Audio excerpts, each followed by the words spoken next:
கோயிலின் குரல் நேர்கள் எல்லோருக்கும் வணக்கம் மற்றும் ஒரு காணொலியினூடாக சந்தித்திருக்கின்றோம். தொடர்ச்சியாக தமிழக அரசியல் பரபரப்பை ஏற்படுத்தி இருக்கின்றது. எல்லோருக்குமே தெரியும், சட்டமன்ற தேர்தல் இடம்பெற்று முடிவுற்றிருக்கின்றது. பதவி பிரமாணம் ஏற்க வேண்டிய தாவேகா கட்சியினுடைய தலைவர் தற்பொழுது அவர் அந்த பதவி ஏற்பை பெறுவதற்கான பல்வேறு இழுத்தடிப்புகள் நடைபெறுகின்றன. இருப்பினும் 108 அவருடைய எம்எல்ஏக்களை வச்சுக்கொண்டு அறுதி பெரும்பான்மையை காட்ட முடியாது என்ற சூழல் இருக்கின்றது.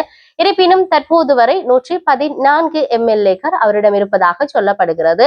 தாவேகா ஆட்சியை அமைத்துக் கொள்ளுமா, தாவேகா கட்சியினுடைய தலைவர் பதவி பிரமாணம் செய்து கொள்வாரா என்பது மிகப்பெரிய கேள்விகளாக இற்றை வரைக்கும் பயணித்துக் கொண்டிருக்கின்ற இந்த அரசியல் மையத்துல தற்பொழுது ஒரு புதிய நகர்வு, அதாவது தாவேகா கட்சியினுடைய தலைவருடைய உயிருக்கு ஆபத்து இருக்கின்றது என்ற விடயமும் பாஜகவின் ஆட்டம் காவல்துறையினரினால் அவசரமாக முறையீடு ஒன்று செய்யப்பட்டிருக்கின்றது என்ற விடயமும் சமூக வலைதளத்துல பரபரப்பை உண்டு பண்ணியிருக்கிறது.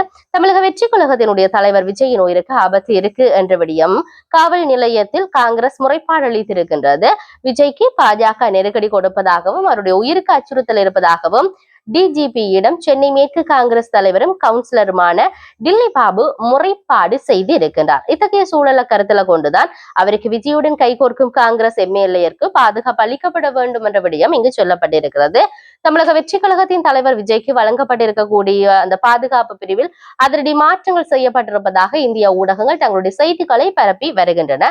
சட்டமன்ற தேர்தலில் அதிக இடங்களை கொண்ட முக்கிய தலைவர் என்ற ரீதியில விஜய்க்கு அரசு சார்பில் 4 விசேட பாதுகாப்பு வாகனங்கள் வழங்கப்பட்டிருந்தது. கடந்த 3 நாட்களாக வழங்கப்பட்டு வந்த விசேட பாதுகாப்பு வாகனங்கள் திடீரென திரும்ப பெறப்பட்டுள்ளமை அரசியல் வட்டாரத்துல மிகப்பெரிய கேள்விகளை உண்டு பண்ணியிருந்தது.